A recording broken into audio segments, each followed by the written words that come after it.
और क्या बोलते हैं फ्रीडल क्राफ्ट अल्काइलेशन हो गया, ये सब आज हम इस वाली क्लास में भी देखेंगे, ठीक है।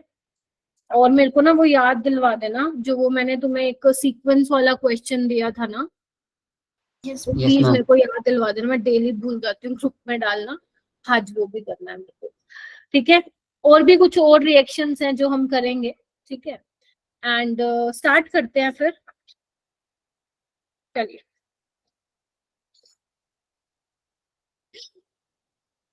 नोटबुक निकाल लो अपनी। मेरा शायद ना कैमरा बंद ही रहे ज्यादातर क्लास में, क्योंकि एक्चुअली ना मेरे को प्रॉब्लम हो रही है मच्छरों से, ये जो मौसम की वजह से जो मच्छर हैं गंदे गंदे छोटे छोटे, एक्चुअली मेरे बिल्कुल लैपटॉप पे गिर रहे हैं, वो सर पे गिर रहे हैं, और मेरे को बहुत खुजली करनी पड़ रही है उसके चक्कर में। तो तुम हंसोगे फिर मेरे को देख के, इसीलिए हो सकता है कि मैं बीच बीच में अपना कैमरा बंद करूं जैसे अभी करा हुआ है, ठीक है। हाँ ओके ठीक है। मैम मेरे से ना मेरी बहन पूछ रही थी कि मेरे को कौन सा मौसम पसंद है, तो मैंने बोला जिस मौसम में मच्छर ना हो वही मौसम अच्छा है। अरे बहुत बुरा हाल हो रखा है भाई, जबरदस्त बुरा हाल हो रखा है, मतलब मेरे आसपास पूरे ऐसे लग रहा है मच्छरों में बैठी हूँ। तो लाइट की वजह से और ज्यादा आते हैं। हाँ लाइट की वजह से ना, तभी मैंने एक बंद भी कर दिया है यहाँ की, बट फिर भी आ रहे हैं। चलो ठीक है कोई नहीं, अब कोई बात नहीं, चलो। तो फिर हम आगे करेंगे, और बेसिकली आज हम करने के वाले हैं वही इलेक्ट्रोफिलिक एरोमेटिक सब्स्टिट्यूशन, कुछ रिएक्शंस हम देखेंगे, एसिडिटी ऑफ फिनोल्स के पे प्रॉब्लम्स डिस्कस करेंगे, और इफ भी अगर टाइम बचेगा तो हम एक आइडोफोम टेस्ट मुझे बताना है वो भी करेंगे। उसके अलावा भी थोड़ा सा फिनोल वाला रह जाएगा जो कि मैं नेक्स्ट लेक्चर में 15 to 20 मिनट्स लेके कराऊंगी, यानी कि मोटा मोटी बात ये है कि नेक्स्ट क्लास में तुम्हारा ईथर स्टार्ट हो जाएगा, ठीक है। और ईथर को कराने के लिए मुझे सिर्फ 2.5 घंटे चाहिए, ठीक है। वेटेज मैंने ऑलरेडी बता ही रखी थी, एक बार मैं रिकैप करा देती हूँ। आज बहुत कम बच्चे आए भाई, इससे पहले वाली क्लास में कितने थे मैम? 25 तो थे मैम। कितने थे? 12 मैम 25 तक। 25 तक बहुत कम है भाई इस क्लास में तो बच्चे आज। चलो ठीक है, एक बार रिकैप कर लेते हैं हम लोग। वो बच्चे आए नहीं जिन्होंने पूछा था, कुछ बच्चे मेरे को कह रहे थे रीमर टीमन, और एक बार वो दोबारा बता देना क्यूमीन वाली रिएक्शन, एक बार मैं दोबारा बता देती हूँ। तो हमने बेसिकली क्या कर लिया था, कोलबेज रिएक्शन कर ली थी, याद करो कोलबेज रिएक्शन कर ली थी ना?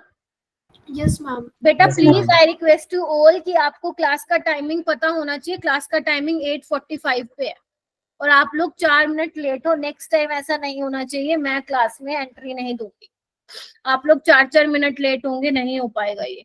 मैं एग्जैक्ट 8:45 पे स्टार्ट करूंगी, ठीक है। तो थोड़ा सा बेटा पंचुअल हो जाओ। कोलबेज रिएक्शन में याद करो अपन क्या ले रहे थे, अपन NOH ले रहे थे, CO2 ले रहे थे, हाइड्रोलिसिस कर रहे थे एसिडिक मीडियम में, और अपने को क्या मिल रहा था, सैलिसिलिक एसिड मिल रहा था, याद है? Yes ma'am. Yes ma'am. Ortho वाला अपने को मेजर मिल रहा था, और पैरा वाला अपने को क्या मिल रहा था, माइनर मिल रहा था, ठीक है। उसके अलावा हमने क्या देखा था, एक रीमर टीमन रिएक्शन भी देखी थी, देखा तो काफी कुछ था। रीमर टीमन रिएक्शन, स्पेलिंग देख लेना इसकी, रीमर टीमन रिएक्शन, ठीक है। तो इसमें हमारे को क्या मिल रहा था, सैलिसल्डिहाइड मिल रहा था। तो मैं एक बार दोबारा बता देती हूँ। तो एक्चुअल में तुम यहाँ पे क्या कर सकते हो, इसमें जब तुम फिनोल लेते हो मेरा बेटा,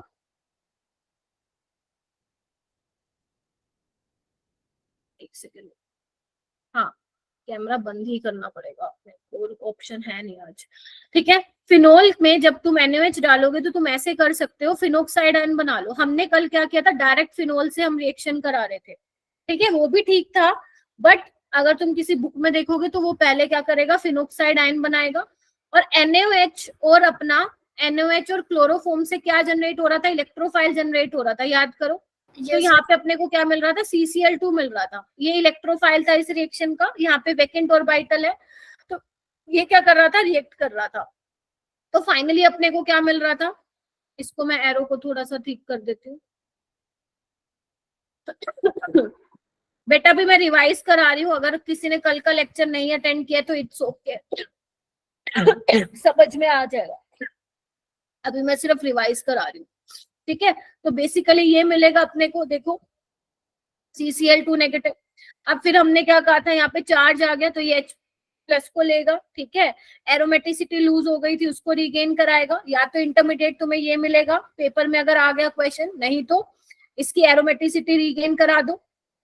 क्या बनेगा यहाँ पे CHCl2 और यहाँ पे O नेगेटिव। अब O नेगेटिव के साथ Na प्लस काउंटर आयन होगा, यस और नो, ठीक है। फिर आगे क्या होगा, यही था ना अपना जो क्वेश्चन कर रहे थे कल, आई होप अभी क्लियर हो गया होगा। फिर एक्वस NOH के साथ ट्रीट कराएंगे तो SN2 होगा और दोनों Cl किससे रिप्लेस हो जाएंगे तुम्हारे, OH से हो जाएंगे। और फाइनली तुम्हें मैं डायरेक्ट लिख रही हूँ, वाटर निकल जाएगा, चलो देख ही लो।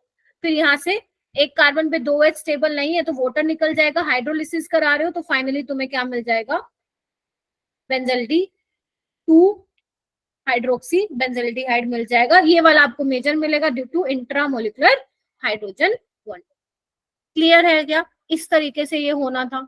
उसके अलावा एक हमने और इम्पोर्टेंट रिएक्शन कौन सी करी थी, आई होप क्लियर हो रहा होगा। लिंक नहीं ओपन हो पा रहा था, इट्स ओके, ठीक है, कोई बात नहीं, कोई नहीं, अभी मैं रिकैप ही करा रही हूँ बेटा। उसके अलावा हमने थोड़ा सा जिनका लिंक का देखो, जिनको ये होता है ना लिंक का प्रॉब्लम होता है, थोड़ा 5-7 मिनट पहले ट्राई किया करो आप लोग, समझ रहे हो मेरी बात। अगर आप मान लो 8 कितने बजे की क्लास है, 8:45 की क्लास है और आप 8:44 पे चला रहे हो, वो लिंक चल ही नहीं रहा है, तो ऑब्वियसली बात है टाइम खा जाएगा वो। तो अगर ये आपके साथ इश्यू होता है लिंक वाला, तो ट्राई करो 5-7 मिनट पहले चेक कर लो ओपन हो रहा है या नहीं हो रहा है, ताकि एटलीस्ट क्लास में आप टाइम पे आइए, ठीक है। ओके, नेक्स्ट आता है क्यूमीन वाला। क्यूमीन वाले में भी एक बार देख लो, इसमें भी प्रॉब्लम आ रही थी कि मैम वो रीअरेंजमेंट वाला दोबारा बता दो, तो एक बार देख लो। यहाँ तक आपको समझ में आ गया था क्या कल जो मैंने क्यूमीन हाइड्रोपरऑक्साइड समझाया था, बना दिया था। इसके बाद हमने हाइड्रोलिसिस कराई थी, हमने कहा था लोन पेयर बट इस पे जाके अटैक करेगा, तो आपको ये मिल जाएगा, देखो एक बार, याद आ रहा है, ठीक है। अब यहाँ पे क्या कर रहे हैं, कल मैंने डायरेक्ट बता दिया था, नहीं समझ में आया था, 2-3 बच्चों ने मेरे को मैसेज किया था। अब आप देख लो, मैं 2 बीच वाले स्टेप भी यहाँ पे करके दिखा देती हूँ। देखो जैसे ही वाटर बाहर निकलेगा ना, फिनाइल रिंग माइग्रेट कराएगी, तो इसको आप ऐसे लिख लो बेशक, अगर तुम्हें बिल्कुल पूरा करना है तो इसको ऐसे लिख लो, ये देखो OPH, वाटर बाहर निकल जाएगा, ठीक है, और यहाँ पे क्या आ जाएगा, पॉजिटिव चार्ज आ जाएगा, ठीक है। अब जो ये वाटर बाहर निकला है ना, यही क्या करेगा, इस पे अटैक मारेगा, तो देखना क्या बनेगा, देखना OPH, देखो ध्यान से, ठीक है। आपको ये कोई नहीं पूछेगा मैकेनिज्म, लेकिन पता होना चाहिए, ठीक है।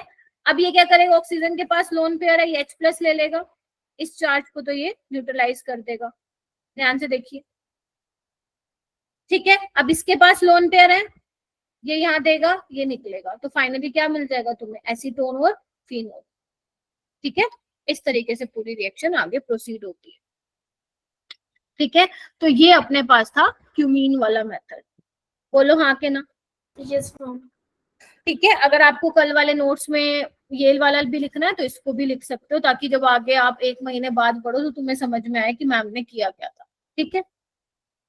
हो जाएगा बेटा। अभी तक मैंने सिर्फ रिवाइज कराया है कि लास्ट क्लास में क्या कराया था, अभी कुछ नया नहीं पढ़ाया, अभी पढ़ाऊंगी, ठीक है। तो यहाँ पे 23 स्टूडेंट्स ज्वाइन कर गए हैं, शाबाश। हेडिंग डालो इलेक्ट्रोफिलिक एरोमेटिक सब्स्टिट्यूशन। इवन जो बेटा हमने रीमर टीमन रिएक्शन की थी, वो भी हमारी इलेक्ट्रोफिलिक एरोमेटिक सब्स्टिट्यूशन का ही एग्जांपल था, अगर तुम नोटिस करो, क्योंकि उसमें भी इलेक्ट्रोफाइल जनरेट हो रहा था ना, है ना। और हमारा जो क्या बोलते हैं कोलबेज वाला था, उसमें भी CO2 as a electrophile behave कर रहा था, तो वो भी इलेक्ट्रोफिलिक एरोमेटिक सब्स्टिट्यूशन रिएक्शन के ही एग्जांपल थे। सबसे पहले आज हम करेंगे नाइट्रेशन ऑफ फिनोल। बेंजीन की नाइट्रेशन तो सबने की है, आज हम फिनोल की नाइट्रेशन करेंगे, ठीक है। करें, चलो आ जाओ। तो अगर मैं मेरा बेटा यहाँ पे फिनोल ले लेती हूँ, चेतना आवाज आ रही है, यस मैम, ठीक है, चेतना एक्टिव है, हाँ। अब यहाँ पे ध्यान से सुनना, ध्यान से ये सुनना आपको, जब अपन बेंजीन की नाइट्रेशन कराते थे, अगर तुम लोगों को थोड़ा सा याद हो, तो वहां पर मैं नाइट्रेटिंग मिक्सचर लेती थी, कॉन्सेंट्रेटेड HNO3 और H2SO4 का, याद है, वहां से हमारा एक एसिड और एक बेस की तरह बिहेव करता था, तो NO2 प्लस हमारा वहां पे जनरेट होता था। लेकिन यहाँ पे बेटा क्या है ना, यहाँ पे आपको कंसंट्रेटेड नाइट्रिक एसिड लेने की जरूरत नहीं है। अगर आप डाइल्यूट HNO3 भी ले रहे हैं ना, वो ये काम कर देगा। समझ रहे हो? HNO3 कैसे बनाओगे?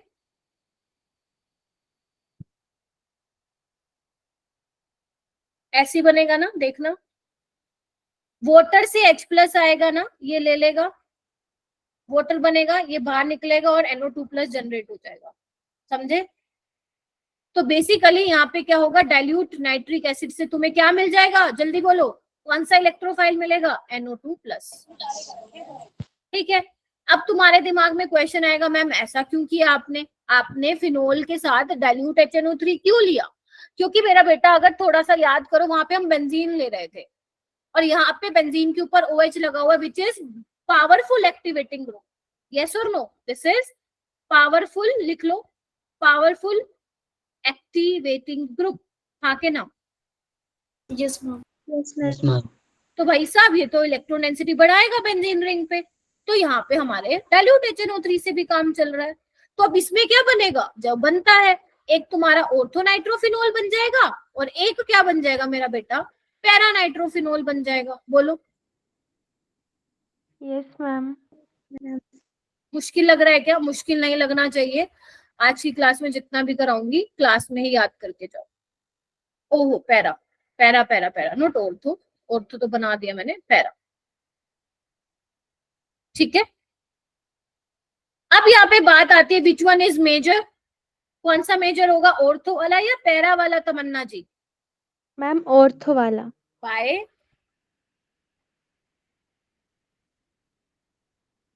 ऑर्थो वाला क्यों मेजर होगा, कोई मुझे बताना चाहेगा? चेतना, मुस्कान? डिस्टेंस डिपेंडेंट है मेजर? मतलब मेजर हाँ मेजर। ऑर्थो वाला होगा क्यों? क्योंकि उसका डिस्टेंस कम है। तो उससे क्या हो रहा है, हाइड्रोजन बॉन्डिंग, ये बोलना है आपको। समझे सारे के सारे? Yes intra ma'am. Inter intra molecular hydrogen bonding हो रही है। इंट्रा मोलिकुलर हाइड्रोजन बॉन्डिंग क्या होती है? सेम मॉलिक्यूल में अगर हाइड्रोजन बॉन्डिंग होती है तो उसको हम इंट्रा मोलिकुलर हाइड्रोजन बॉन्डिंग बोलते हैं। जैसे तुम्हारा होता है ना इंट्रा स्कूल कंपटीशन, तुम्हारा राखी कंपटीशन होता है, रंगोली कंपटीशन होता है, तो अगर तुम्हारे स्कूल में ही एक दो टीमें बनी हुई है तो इंट्रा स्कूल कंपटीशन हो गया। अगर तुम किसी दूसरे स्कूल के साथ कंपटीशन कर रहे हो तो फिर वो इंटर स्कूल कंपटीशन हो गया। ठीक है। जैसे ये आपका क्या है, ऑर्थो नाइट्रोफिनोल, लिख लो, नाम भी लिख लो। ठीक है। ये यहाँ पे मेजर बनेगा और ये आपका क्या बनेगा, माइनर बनेगा। क्यों? क्योंकि इसमें क्या है, इसमें इंट्रामोलिकुलर इंटरमोलिकुलर। नहीं है। इंटरमोलिकुलर कैसे होती है, एक बार मैं दिखा देती हूँ, ध्यान से देखिएगा।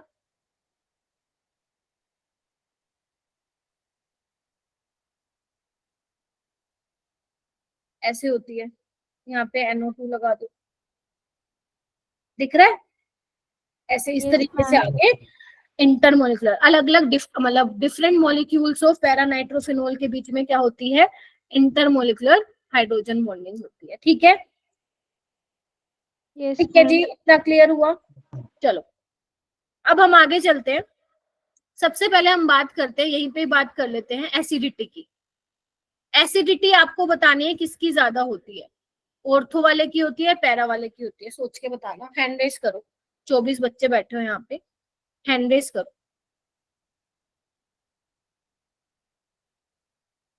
हुस्नवाज आ गया क्या? आ गया, ठीक है।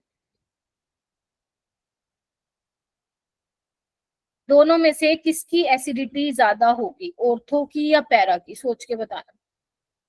करो करो, हैंड रेस करो, शाबाश, वेरी गुड। तनिष्का, अभिषेक, मुस्कान?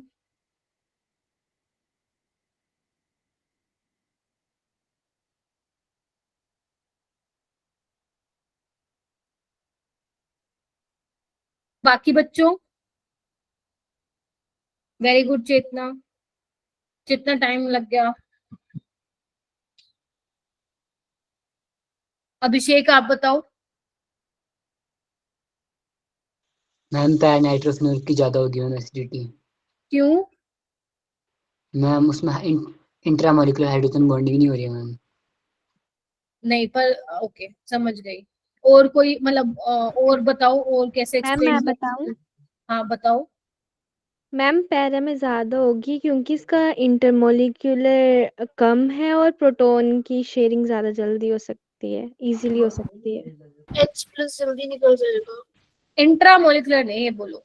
यहाँ पे क्या है, ऑर्थो वाले में इंट्रामोलिकुलर हाइड्रोजन बॉन्डिंग है, तो ये H जो है इन्वॉल्व हो गया हाइड्रोजन बॉन्डिंग में, तो आसानी से नहीं निकल पाएगा, जबकि इसमें निकल जाएगा।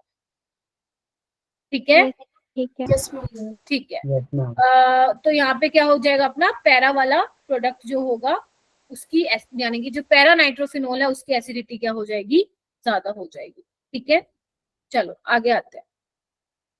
उसके बाद हम बात करते हैं, यहाँ पे एक पॉइंट लिखा हुआ बेटा मैंने अच्छा सा, कि ortho and para nitrophenol are separated by steam distillation because ortho nitrophenol is steam volatile and its boiling point is low. कहने का क्या मतलब है, अगर मैं बेटा, अगर तुम्हें कोई कहे कि क्या तुम ऑर्थो और पैरा नाइट्रोफिनोल को सेपरेट कर सकते हो क्या, तो आंसर इज यस। अगर दोनों के बॉइलिंग पॉइंट में डिफरेंस है तो you can use steam distillation वाली टेक्निक। अब खुद बताओ, यहाँ पे ऑर्थो वाले का बॉइलिंग पॉइंट ज्यादा होना चाहिए, पैरा वाले का ज्यादा होना चाहिए?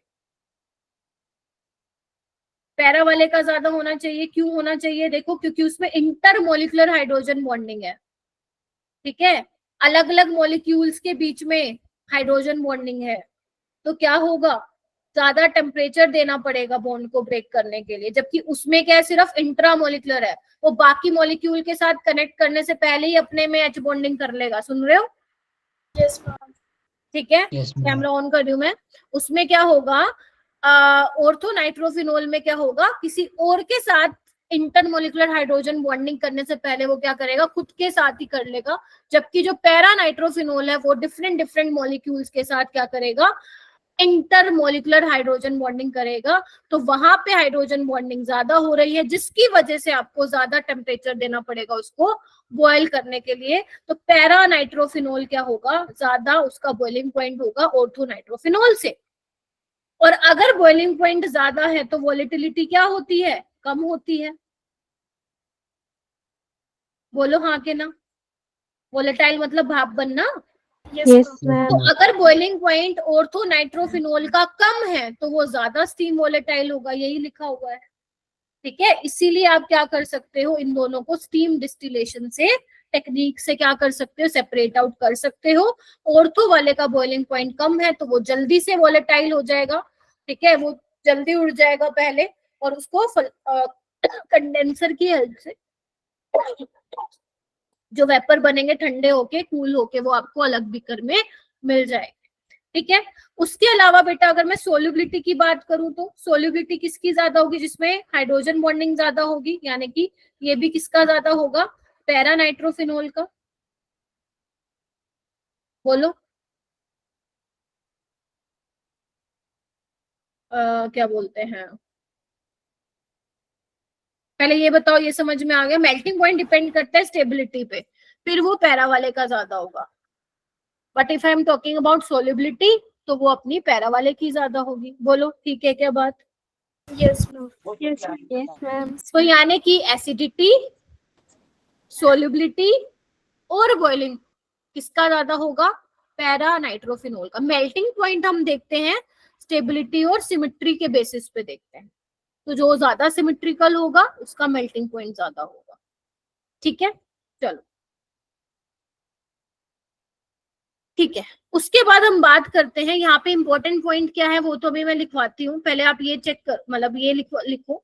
अगर मैं मान लो मेरा बेटा यहाँ पे फिनोल की रिएक्शन मान लो डाइल्यूट HNO3 के साथ नहीं कराती हूँ, कंसंट्रेटेड HNO3 के साथ कराती हूँ और H2SO4 भी ले लेती हूँ, तो यहाँ पे क्या बनेगा।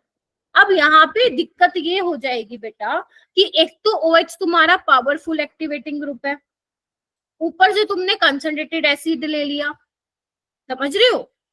तो यहाँ पे क्या होगा, अब नाइट्रो ग्रुप ऑर्थो पोजीशन पे भी लग जाएगा और पैरा पोजीशन पे भी लग जाएगा। तो यहाँ पे तुम्हें क्या मिल जाएगा, पिक्रिक एसिड मिल जाएगा। हाँ या ना, येलो कलर का होता है, डार्क येलो कलर का होता है, हाथ में लग जाए तो हफ्ते तक उतरेगा नहीं कलर। तो यहाँ पे पिक्रिक एसिड मिल जाएगा। लेकिन दिक्कत ये है, तो अगर तुम्हें पिक्रिक एसिड बनाना हुआ तो क्या हम मैम यही वाला मेथड यूज करेंगे कि फिनोल की रिएक्शन हम कंसंट्रेटेड HNO3 के साथ कर देंगे, मिलेगा तो यहाँ भी NO2+ इलेक्ट्रोफाइल। लेकिन मैं तुम्हें एक चीज बता देना चाहती हूँ, ये हमें अच्छी यील्ड में नहीं मिलता है, ये हमें अच्छी खासी यील्ड में नहीं मिलता। अगर तुम बनाना चाह रहे हो पिक्रिक एसिड तो, और वो अच्छी अमाउंट में नहीं मिल रहा, क्या तुम वो मेथड से जाओगे क्या? ऑर्गेनिक में बेटा हमारे लिए जो यील्ड बनती है ना, वो हमारे लिए बड़े काम की होती है। तो अगर किसी रिएक्शन में मान लो हमें अच्छी खासी यील्ड नहीं मिल रही है, तो हम क्या उस मेथड से जाएंगे क्या? नहीं, फिर हम कोई और मेथड अडॉप्ट करेंगे। अब बात ये आती है कि हमें मिल क्यों नहीं रही, ऐसा क्या हो गया कि मिल क्यों नहीं रही? क्योंकि मेरा बेटा इधर ध्यान से सुनना, क्योंकि ये स्ट्रॉन्ग ऑक्सीडाइजिंग एजेंट है, नाइट्रिक एसिड कंसंट्रेटेड। तो यहाँ पे क्या होता है, फिनोल ऑक्सीडाइज हो जाता है कुछ अमाउंट में, इसमें फिनोल जो है ऑक्सीडाइज होके कुछ अमाउंट में क्या बना लेता है, बेंजोक्विनोन बना लेता है, जिसकी वजह से पिक्रिक एसिड की यील्ड क्या हो जाती है मेरा बेटा, कम हो जाती है। बोलो हाँ के ना। Yes ma'am. वेरी इंपॉर्टेंट, ये तुम्हारी एनसीईआरटी में लाइन भी लिखी हुई है, ठीक है? तो अब तुम अल्कोहल, फिनोल, हेलोएल्केन्स ये सब एनसीईआरटी से पढ़ना स्टार्ट कर सकते हो। तो मैम बेस्ट मेथड क्या है प्रिपेयर करने का, लिखो बेस्ट मेथड टू प्रिपेयर क्या, पिक्रिक एसिड। पिक्रिक एसिड का आईयूपीएक नेम क्या है बताओ?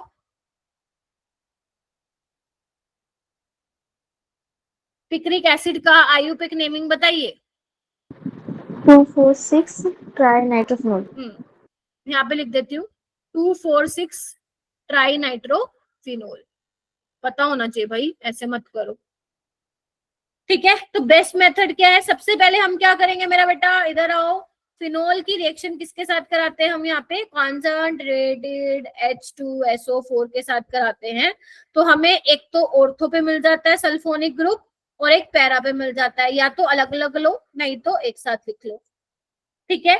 जब इसकी रिएक्शन बेटा हम फिर फर्दर कराएंगे ना कंसंट्रेटेड नाइट्रिक एसिड के साथ, तो हमें ऑक्सीडाइज्ड प्रोडक्ट नहीं मिलेगा, सिर्फ और सिर्फ क्या मिलेगा, हमें पिक्रिक एसिड मिलेगा, और इसकी अच्छी खासी यील्ड हमें मिल जाती है।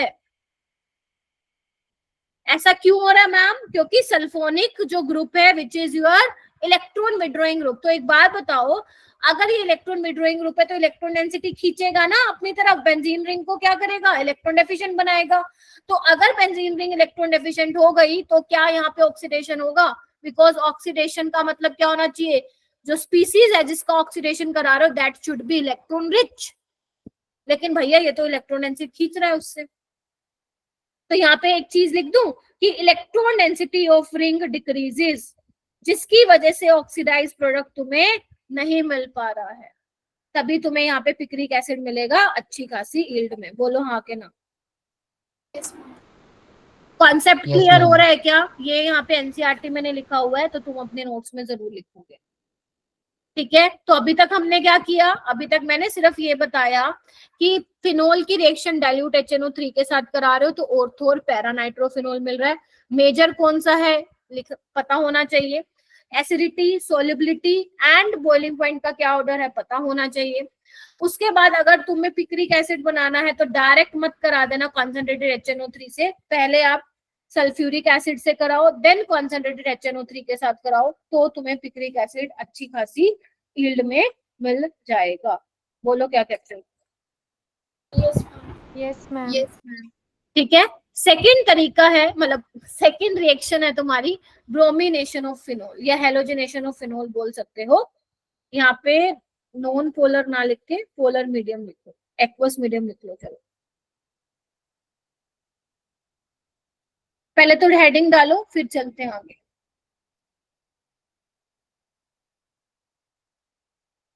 देखो यहाँ पे होता क्या है बेटा, अगर तुम फिनोल की रिएक्शन कराते हो ब्रोमीन वाटर के साथ,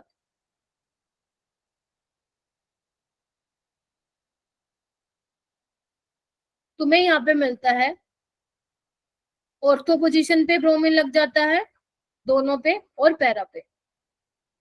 क्या नाम है इसका, क्या नाम है? 2,4 बोलो। 2,4,6 ट्राइब्रोमाइड। 2,4,6 ट्राइब्रोमाइड। और इसके हमें क्या मिलते हैं? व्हाइट प्रेसिपिटेट मिलते हैं। बहुत इंपॉर्टेंट है, मतलब प्यार है एग्जामिनर को इस वाली रिएक्शन से। बात आती है क्या कि मैम ऐसा क्यों हो रहा है, हर पोजीशन पे ब्रोमीन लग जा रहा है, वाई? ध्यान से सुन, या तो वो एक्सेस में लिख के देगा या सिंपल ब्रोमीन वाटर लिख के देगा, तो समझ जाना यही रिएक्शन हो रही है। होता क्या है, दो चीजें होती है इस रिएक्शन में। ब्रोमीन नॉन पोलर है, लेकिन जैसे ही वाटर की प्रेजेंस में आएगा क्या करेगा? पोलैरिटी इंड्यूस होगी, पार्शियली नेगेटिव है, इस पे क्या होगा फिर? Partially positive partially negative. देख रहे हो? इस तरीके से जो पोलर प्रोटिक सॉल्वेंट है वाटर, वो क्या करेगा? ब्रोमीन मॉलिक्यूल को क्या करेगा? आयनाइज करेगा एक अच्छे एक्सटेंट तक। क्या कर रहा है वाटर? आयनाइज कर रहा है ब्रोमीन। साथ ही साथ क्या कर रहा है? इधर देखो वाटर है, क्या करेगा ये? इस H+ को लेके इसको भी क्या कर रहा है? वो आयनाइज करके किसमें चेंज कर दे रहा है? फिनॉक्साइड आयन में चेंज कर दे रहा है। समझ रहे हो पानी का क्या काम है यहाँ पे? पानी का क्या काम है? दो काम कर रहा है। एक तो ब्रोमीन के मॉलिक्यूल को क्या बोलता है? आयनाइज कर रहा है, अच्छा खासा एक्सटेंट में तुम्हें Br+ मिल रहा है, ठीक है। दूसरा उसने क्या किया है? H+ को लेके फिनोल को भी क्या कर दिया? आयनाइज करके फिनॉक्साइड में चेंज कर दिया। तो अगर तुमसे पूछे कि फिनोल ज्यादा एक्टिवेटिंग है या फिनॉक्साइड आयन, ऑब्वियस सी बात है ये ज्यादा एक्टिवेटिंग होगा, बिकॉज इस पे नेगेटिव चार्ज है ना, ये ज्यादा इलेक्ट्रॉन डेंसिटी बढ़ाने वाला है। बोलो हाँ या ना? दिस इज द रीजन कि यहाँ पे क्या हो रहा है, तीनों पोजीशन पे क्या लग जा रहा है आके मेरा बेटा? ब्रोमीन लग जा रहा है। लेकिन अगर तुम सॉल्वेंट चेंज कर दोगे तो रिएक्शन का प्रोडक्ट भी क्या हो जाएगा? चेंज हो जाएगा, ठीक है। तो अगर आप फिनोल की रिएक्शन ब्रोमीन वाटर के साथ कराते हो तो तुम्हें मिलेगा 2,4,6 ट्राइब्रोमोफिनोल का व्हाइट प्रेसिपिटेट। लेकिन अगर तुम सॉल्वेंट चेंज कर देते हो, पोलर ए प्रोटिक या नॉन पोलर सॉल्वेंट, मतलब बेसिकली वो वाला सॉल्वेंट जिसकी लेस पोलैरिटी है, तो उस केस में तुम्हें प्रोडक्ट कोई और मिलेगा। पहले तो ये बताओ, ये क्लियर हुआ? Yes ma'am. Yes ma'am. Yes ma'am. अगर मैं यहाँ पे नॉन पोलर मीडियम ले लूं तो यहाँ पे होगा क्या? ध्यान से देखना। अब यहाँ पे कार्बन डाइसल्फाइड ले लो, या कई बार एग्जामिनर क्लोरोफॉर्म लिख देता है, या कई बार कार्बन टेट्राक्लोराइड लिख लेता है, ठीक है। अब यहाँ पे हो क्या रहा होगा? दो चीजें हो रही हैं। एक तो वहां पे वाटर आयनाइज करके फिनॉक्साइड आयन में चेंज कर रहा था, ये इसकी इतनी हिम्मत नहीं है इसको करते आयनाइज। Getting my point? दूसरा, जो यहाँ पे ब्रोमीन है, इसकी इतनी हिम्मत नहीं है ब्रोमीन को आयनाइज कर दे, क्योंकि माना कि पार्शियली नेगेटिव पार्शियली पॉजिटिव है, बट ध्यान से देखो इनके बीच जो इंटरेक्शन है, इधर देखो, वो स्ट्रॉन्ग इंटरेक्शन नहीं है।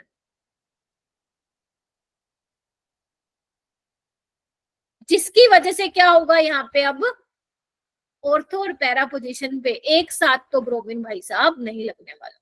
तो यहाँ पे क्या मिलेगा तुम्हें? एक ऑर्थो वाला अलग मिलेगा और एक पैरा वाला क्या मिलेगा? अलग मिलेगा। बोलो हाँ के ना? ये वाला माइनर होगा और ये वाला मेजर होगा। तो आप देख रहे हो सॉल्वेंट को चेंज करने से मेरा प्रोडक्ट कैसे चेंज हो गया है। बोलो हाँ के ना? Yes ma'am. तो अभी तक मैंने जितनी भी रिएक्शन कराई हैं वो सारी की सारी नीट में आ चुकी हैं, ये मत सोचना कि नीट में नहीं आई, आ चुकी हैं। नेक्स्ट हेडिंग डालो सल्फोनेशन।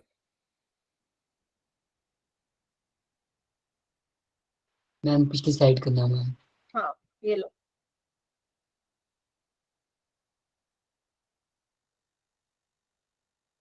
सल्फोनेशन में क्या होगा? ऑब्वियस सी बात है, सल्फोनिक ग्रुप आके लगेगा।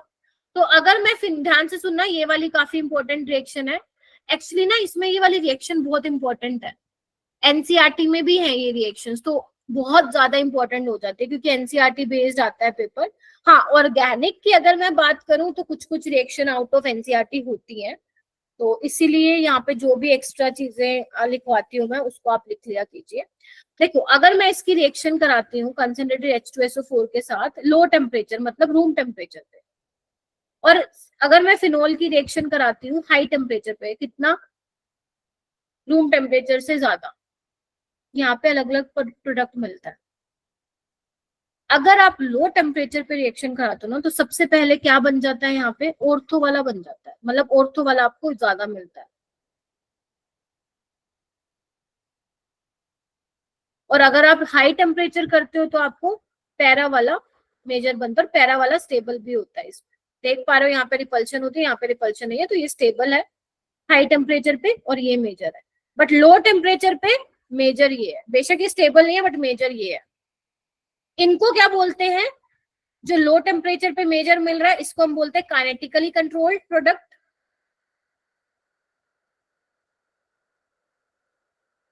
और इसको हम क्या बोलते हैं जो हाई टेम्परेचर पे मिल रहा है आपको major, thermodynamically control product. Ma'am ये कौन से नाम आ गए भाई, एक्चुअली ना ये नाम बहुत ज्यादा इंपॉर्टेंट तो नहीं है तुम लोगों के लिए, ज्यादा पेपर में नहीं पूछा जाता है, बट मैं एक चीज बताना चाहती हूँ, जो काइनेटिकली कंट्रोल प्रोडक्ट होते हैं वो क्या करते हैं, लो टेम्परेचर पे ही बन जाते हैं। ठीक है, लो टेम्परेचर पे आपको जो प्रोडक्ट मिलता है वो काइनेटिकली कंट्रोल होता है, और जो हाई टेम्परेचर पे यानी कि 373 केल्विन पे मिल रहा है ना, वो प्रोडक्ट ज्यादा स्टेबल होगा, मेजर होगा, बेशक हाई टेम्परेचर पे मिल रहा है बट स्टेबल मिल रहा है। ऐसे वाले प्रोडक्ट होता है थर्मोडायनेमिकली कंट्रोल, जो स्टेबिलिटी के बेसिस पे। काइनेटिकली में क्या है कि कौन सा कितना फास्ट बन रहा है, तो इसमें ऑर्थो वाला बन जाता है जल्दी। Getting my point. तो ये वर्ड अगर आपको बाद में याद नहीं भी रहेंगे इट्स ओके, बट ये याद रखना कि लो टेम्परेचर पे आपको ऑर्थो वाला मेजर मिलता है, हाई टेम्परेचर पे आपको पैरा वाला मेजर मिलता है। याद रहेगा क्या? Yes, ma'am. ठीक है। यस अगर मैम। मान लो तुमने कोई रिएक्शन कराई, तुमने सल्फोनिक ग्रुप इंट्रोड्यूस करा दिया, अब तुम्हें वो सल्फोनिक ग्रुप क्या करना है, रिमूव करना है। हाँ जी अंशिका बोलो बेटा।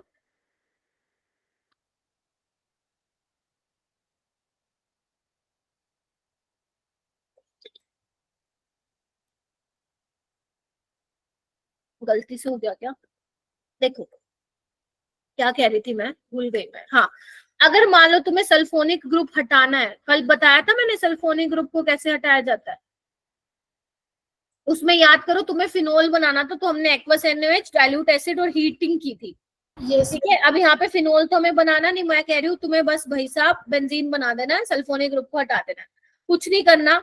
डाइल्यूट एसिड से ट्रीट कराओ, या H+ होगा, थोड़ा सा हीट कर दो, सल्फोनिक ग्रुप उड़ जाएगा। इसको हम क्या कहते हैं, डीसल्फोनेशन। बड़ा इंपॉर्टेंट काम है भाई साहब, नीट वालों की फेवरेट रिएक्शन हो रही है आजकल। ठीक है, या तो आप यहाँ पे H2SO4 ले लो, या आप H3PO4 ले लो, या सिंपल आपको मान लो दे सकता है एग्जामिनर, ये दे सकता है। होता क्या है इसमें, मैं थोड़ा सा बता देती हूँ आप लोगों को, वैसे मैकेनिज्म याद रखने की जरूरत नहीं है, थोड़ा सा बता देती हूँ, नई चीज पढ़ रहे हो।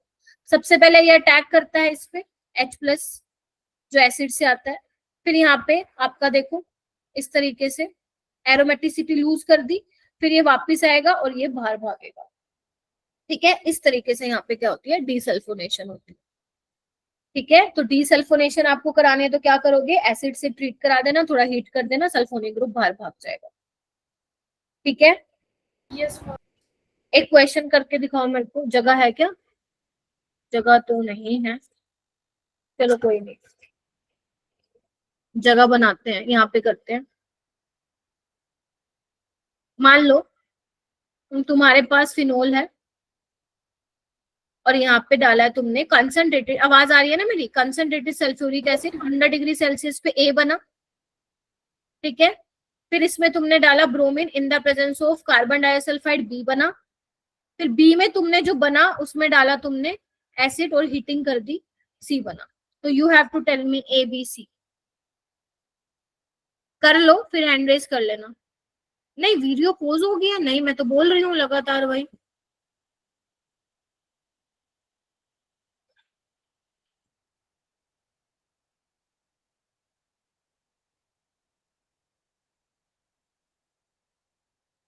देखो मैं ट्राई कर रही हूँ कि जहां पे मैं एक्सप्लेन कर पाऊँ वहां पे मैं एक्सप्लेन करने का ट्राई कर रही हूँ, बट ये रिएक्शन तुम लोगों को आनी चाहिए बेटा।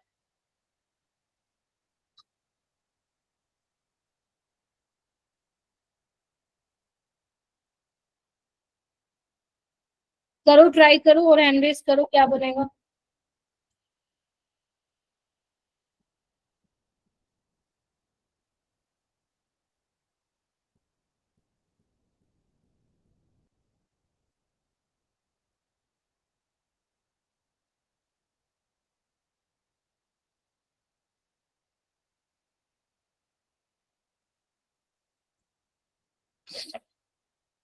शाबाश, बहुत बढ़िया। आ रहा है ना समझ में? ज्यादा मुश्किल तो नहीं लग रही है रिएक्शन की मैम, रट्टा बहुत ज्यादा याद करना पड़ रहा है, ऐसा तो नहीं लग रहा है ना? ट्राई टू एक्सप्लेन, मतलब एक्सप्लेन करने का ट्राई करो, हो जाएंगी सारी रिएक्शन याद। मुस्कान आप बताइए बेटा। मैम यहाँ पेरा पे SO3H लग जाएगा। हाँ, फिर ए तो बन जाएगा, पैरा पे SO3H लग जाएगा सल्फोनिक ग्रुप। फिर मैम फिर बी वाले में एक मेजर बनेगा और एक माइनर बनेगा, ब्रोमीन लग जाएगा पेरा पे और ऑर्थो पैरा पे। पे कैसे लगेगा? मैम दो बनेंगे ना, एक मेजर और एक माइनर। पर ये पैरा पोजीशन तो ऑक्यूपाइड है ना मेरा बेटा, तो उसको ऑर्थो पे जाना पड़ेगा ना। Yes ma'am. समझ रहे हैं सारे? हाँ जी। समझे सारे? यही बनाया था ना। यस अब मैम। पैरा वाली पोजीशन तो ब्लॉक है ना भाई साहब, तो फिर ऑर्थो वाला बनेगा। फिर यहाँ पे हीटिंग कर दी है, सल्फोनिक ग्रुप बाहर भागेगा, तो यहाँ पे क्या बन जाएगा? ऑर्थो ब्रोमो फिनोल बन फिनोल। जाएगा। हो जाएगा। Yes ma'am. बहुत यस मैम। बढ़िया, ये भी हो गया, सल्फोन डिसल्फोनेशन वाला हो गया। अब कुछ इंपॉर्टेंट बिल्कुल छोटी छोटी छोटी छोटी रिएक्शंस है फिनोल की जो तुम्हें पता होनी चाहिए, क्योंकि हम फिनोल के एंड पे पहुंच गए, तो बहुत छोटी छोटी चीजें हैं वो तुम्हें करनी है। जैसे अगर मान लो ये जो मैं अभी रिएक्शन करा रही हूँ वो डायरेक्ट भी आई हुई है पेपर में, और सीक्वेंस वाले क्वेश्चंस में कहीं छोटी सी जगह भी आई हुई है।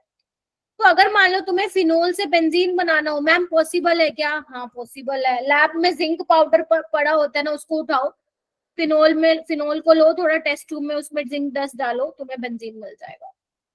सबसे सिंपल छोटा टिकाऊ रास्ता है। अब तुम थोड़ा सा सोचो एग्जामिनर और कैसे इस क्वेश्चन को फ्रेम कर सकता था, देखना एक बार। अगर मान लो, सुनो सुनो सुनो, फिनोल से वो बेंजीन बना रहा है, बना लोगे जिंक डस्ट के साथ, आगे फर्दर रिएक्शन भी हो सकती है ना। मान लो वो नाइट्रेशन करवा दे, मान लो वो फ्रीडल क्राफ्ट एल्काइलेशन करा दे, मान लो वो करा दे, क्या बोलते हैं उसको, फ्रीडल क्राफ्ट एसाइलेशन करा दे। तो समझ रहे हो, एक रिएक्शन से ना बहुत सारी रिएक्शंस बनती जाएंगी, बहुत सारी रिएक्शंस बनती जाएगी। तो जब तुम ऑर्गेनिक में बहुत अच्छा सीख जाओगे ना, सारी रिएक्शंस तुम कर लो, ठीक है। उसके अलावा एक और रिएक्शन आपको ध्यान रखनी है। अगर मान लो तुम फिनोल की रिएक्शन सोडियम डाइक्रोमेट के साथ कराते हो और सल्फ्यूरिक एसिड लेते हो, तो यहाँ पे क्या मिल जाएगा? ऑक्सीडाइजिंग एजेंट है, ऑक्सीडेशन हो जाएगा तो क्या मिल जाएगा? बेंजोक्विनोन। मैंने एक असाइनमेंट में एक क्वेश्चन डाला था जिसमें एक ये भी थी रिएक्शन, ठीक है। अगर तुम मान लो फिनोल की रिएक्शन कराते हो PCl5 के साथ, तो क्या लग रहा है, क्या OH को रिप्लेस कर देगा क्या Cl? नहीं मैम, OH तो एरोमेटिक है, मतलब यहाँ पे एरोमेटिक रिंग है, ऑक्सीजन के पास इलेक्ट्रॉन डेंसिटी है, वो तो पार्शियल डबल बॉन्ड करेक्टर बनाएगी। तो अगर तुम्हें लग रहा है यहाँ पे Cl बन जाएगा, तो वो लेस देन 1% बनेगा। मेजरली क्या बनेगा यहाँ पे? ये बन जाएगा। और मैंने तुम्हें बताया था किसी टाइम में कि फास्फोरस और ऑक्सीजन का बॉन्ड बहुत स्ट्रॉन्ग होता है, ये सिर्फ याद रखना है, चांसेस आर रेयर कि पूछी जाए। जैसे आपका सिल्वर और हेलोजन का बॉन्ड स्ट्रॉन्ग होता है, फास्फोरस और ऑक्सीजन का बॉन्ड भी बहुत स्ट्रॉन्ग होता है, एक सिलिकॉन ऑक्सीजन का भी बॉन्ड बहुत स्ट्रॉन्ग होता है। जब आप हायर स्टडीज करते हैं केमिस्ट्री में, वहां पे तो ऐसी रिएक्शन बहुत पूछी जाती है, ठीक है। उसके अलावा बेटा अगर तुम मान लो फिनोल की रिएक्शन कराते हो, हाइड्रोजनेशन करा देते हो, निकल की प्रेजेंस में टेम्परेचर हाई कर देते हो, उस केस में क्या होगा भाई साहब, एरोमेटिक लूज हो जाएगी, सारे डबल बॉन्ड सिंगल बॉन्ड में चेंज हो जाएंगे। देख लो ताकत। तो तुम्हें क्या मिल जाएगा, साइक्लोहेक्सेनोल मिल जाएगा। तो ये भी रिएक्शन आपको क्या करनी है, पता होनी चाहिए। सबसे ज्यादा इंपॉर्टेंट ये वाली है, ये और ये दोनों ही नीट में आई हुई है। अभी आज मैं क्वेश्चन दूंगी ना तुम्हें अच्छे अच्छे लेवल के, तुम्हें पता लगेगा किस टाइप के क्वेश्चन पूछे जाते हैं। कुछ मैं अभी यहाँ पे भी कराऊंगी। अगर हो गया है तो थम्स अप कर दो, फिर मैं आगे चलूं, नहीं तो बता दो, रुक जाती हूँ। क्योंकि अभी कुछ 1 2 3 4 4 क्वेश्चन कराने हैं मैंने तुम्हें। ठीक है, जिसका होता सॉरी, जिसका होता जाए ये वाला क्वेश्चन करता जाए। अगर आपको छोटा छोटा दिख रहा है तो प्लीज जूम कर लो इसको। आपसे ए और बी पूछा है,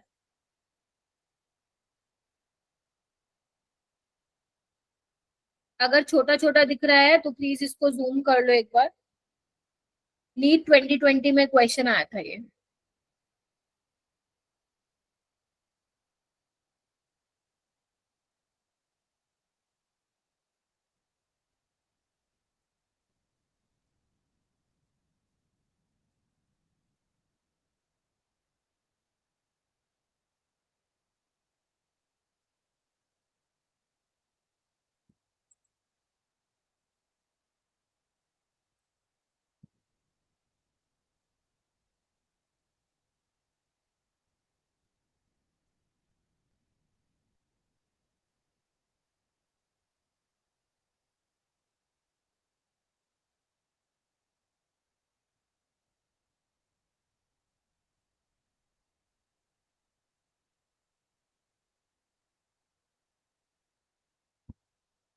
मुस्कान है क्या यहाँ पे, मुस्कान कुमारी? नहीं है, ठीक है। बाकी बच्चे ट्राई करो भाई, कल की क्लास ली थी मैंने, ऐसे मत बिहेव करो मैम कल कुछ पढ़ाया ही नहीं आपने।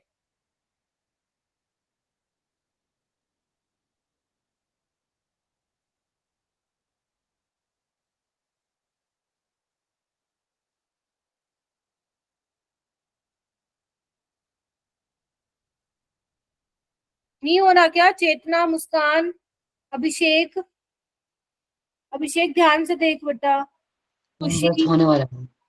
करो करो, एंजल, वेरी गुड, शाबाश, प्रिंस, महक, पीयूष, शगुन, सृजल, करो, प्रिया,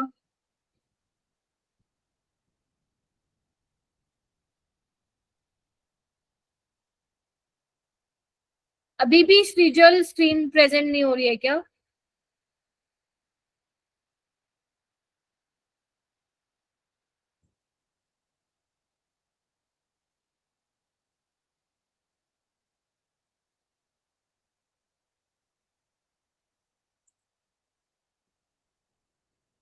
अंशिका बताओ आप।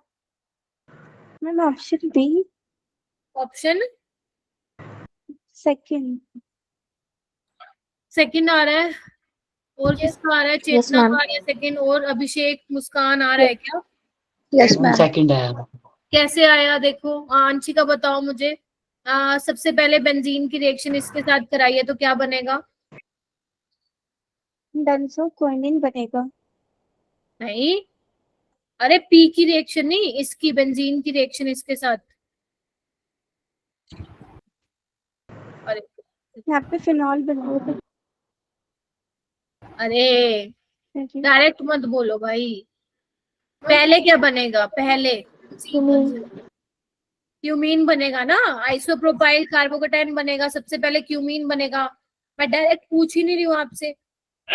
फिर O2 के साथ कराओगे तो ये बनेगा हाइड्रोपेरोक्साइड, फिर हाइड्रोलिसिस कराओगे तो एक तो फिनोल बन जाएगा और एक एसीटोन बन जाएगा। फिनोल ज्यादा अमाउंट में मिलेगा, एसीटोन भी मिलेगा बट ज्यादा आपको फिनोल मिलेगा। तो दिस इज योर पी। अब इस पी की रिएक्शन स्ट्रॉन्ग ऑक्सीडाइजिंग एजेंट के साथ करा रहे हो तो बेंजोक्विनोन मिल जाएगा, ये हटा दो। उसके अलावा ब्रोमीन इन CS2 करा रहे हो तो 3 पोजीशन पे तो आएगा नहीं ब्रोमीन, या तो ऑर्थो मिलेगा पैरा, बट यहाँ पे मेजर बोल रखा है तो फिर पैरा वाला बन जाएगा। ठीक है, अब आया सेकेंड ऑप्शन। अब देख रहे हो आप किस तरीके से एग्जामिनर ने क्वेश्चन फ्रेम किया। हाँ यस बोलो, कुछ मैम। कहना है किसी को? चेतना, नो मैम। आप देख रहे हो कैसे उसने 3 रिएजेंट डाल के पी बनाया, पी में फिर कुछ और डाला तो ए बना, पी में ब्रोमीन CS2 डाला तो बी बना।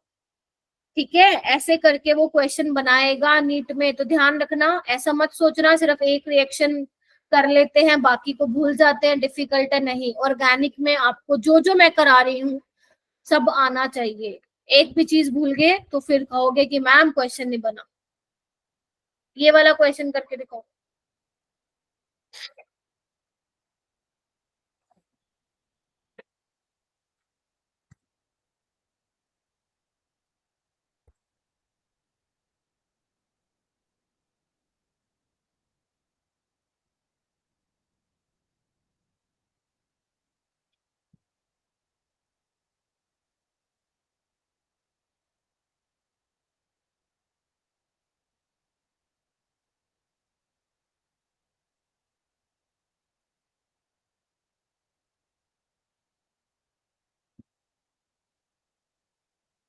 त्रिष्का, प्रिंस, चेतना, वेरी गुड। आपको ए बताना है पहले फिर बी बताना है। इसके देखो, ए बताना है फिर बी बताना है।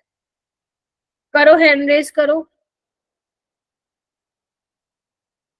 शाबाश अभिषेक, शाबाश मुस्कान, अंशिका वेरी गुड, सना,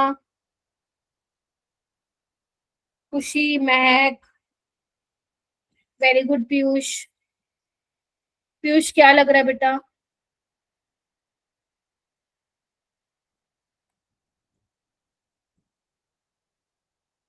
बी आएगा क्या? यस बी आएगा। ए में ब्रोमीन वाटर है, एक्सेस में इन्होंने डाला हुआ है, तो यहाँ पे अगर सिंपल ब्रोमीन वाटर वो लिख रहे हैं तो भी आप तीनों पोजीशन पे लगा के आ जाना। कार्बन डाइसल्फाइड है तो अब ऑर्थो वाला तो नहीं दिया हुआ इन्होंने, तो पैरा वाला बना के आओगे। ये वाला क्वेश्चन करो, ये मैंने कल कहा था तुम खुद कर लेना, बट मुझे भरोसा नहीं है किसने किया है, तो करो इसको बैठ के।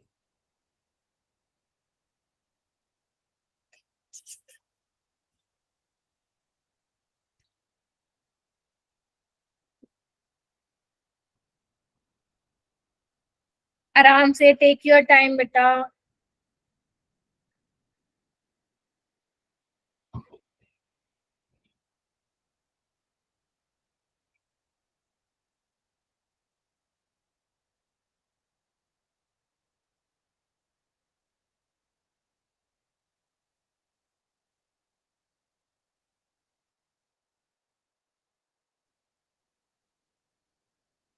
चेतना, एक सेकंड।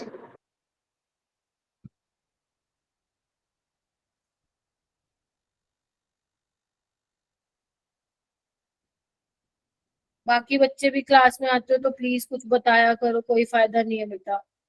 थोड़ा सा बोलना पड़ेगा, गलत बोल लो बेशक, कोई दिक्कत नहीं है, पर बोलो तो सही। Very good Prince. क्या लग रहा है प्रिंस?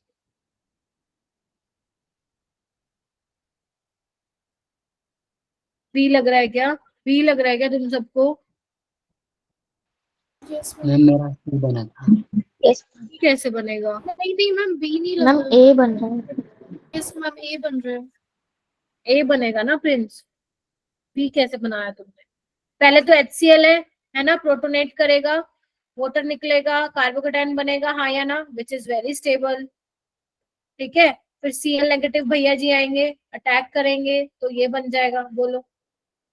Yes ma'am.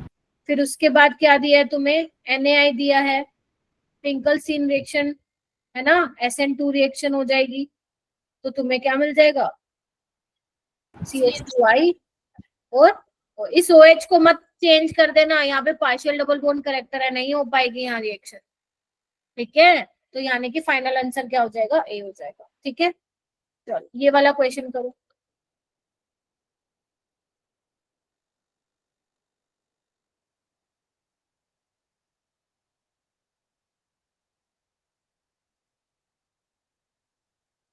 सना आपका नेटवर्क इशू हो रहा है बेटा, मैं देख रही हूँ बीच बीच में लेफ्ट कर रही हूँ। बेटा थोड़ा सा नेटवर्क का देखो ना क्या इशू हो रहा है। अभी तो केमिस्ट्री दिसंबर तक चलेगी, ऐसे चलेगी तो आगे भी क्लासेस, बट थोड़ा सा नेटवर्क का देख लो। इस क्लास में आते आते नेटवर्क बहुत ज्यादा दिक्कत देता है तुम लोगों को।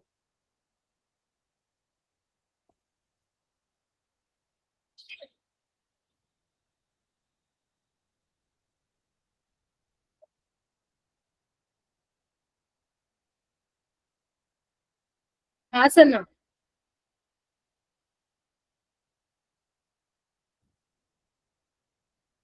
बी कैसे आया?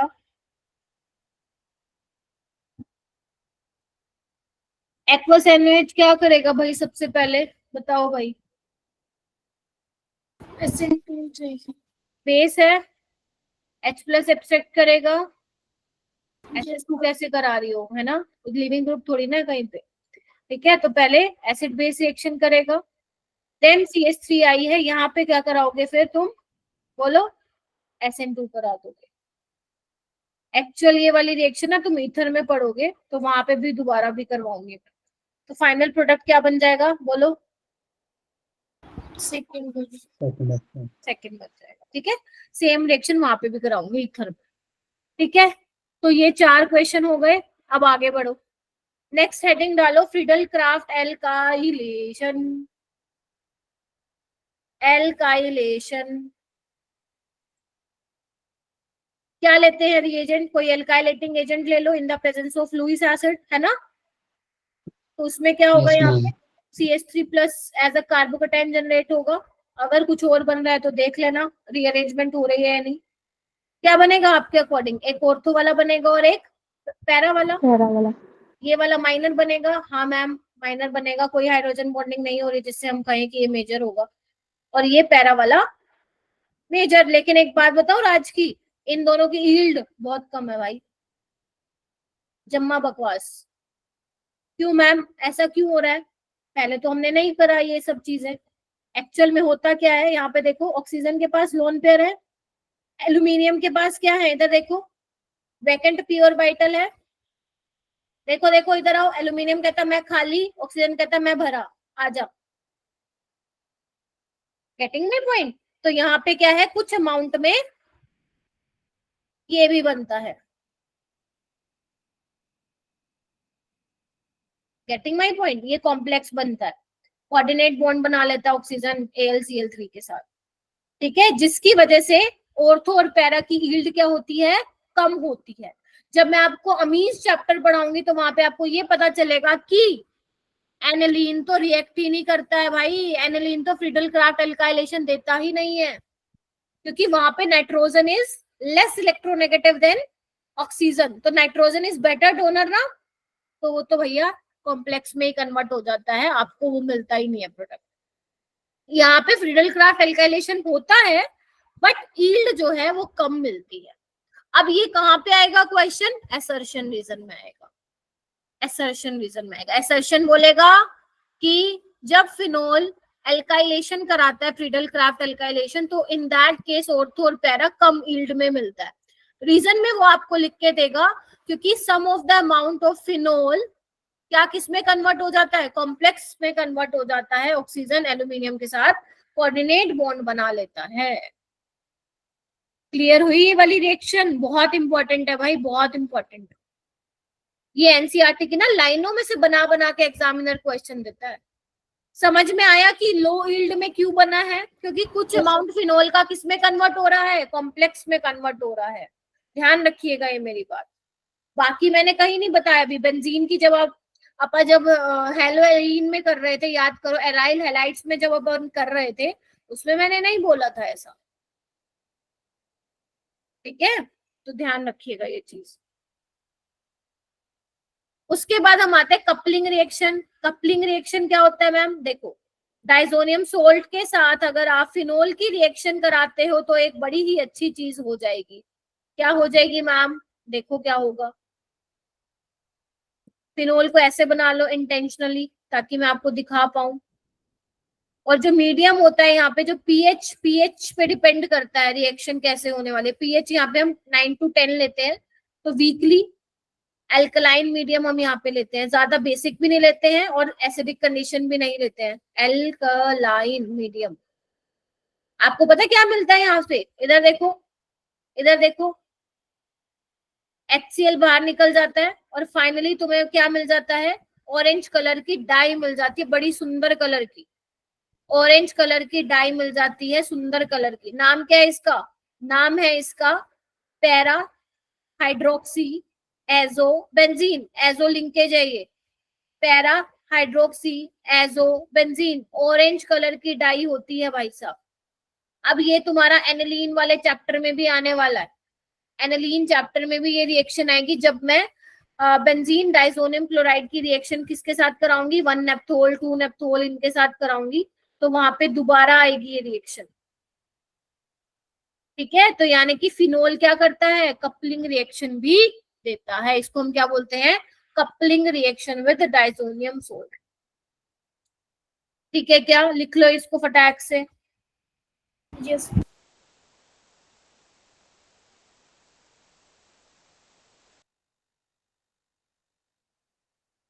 जल्दी लिख लो फिर आगे चलते हैं।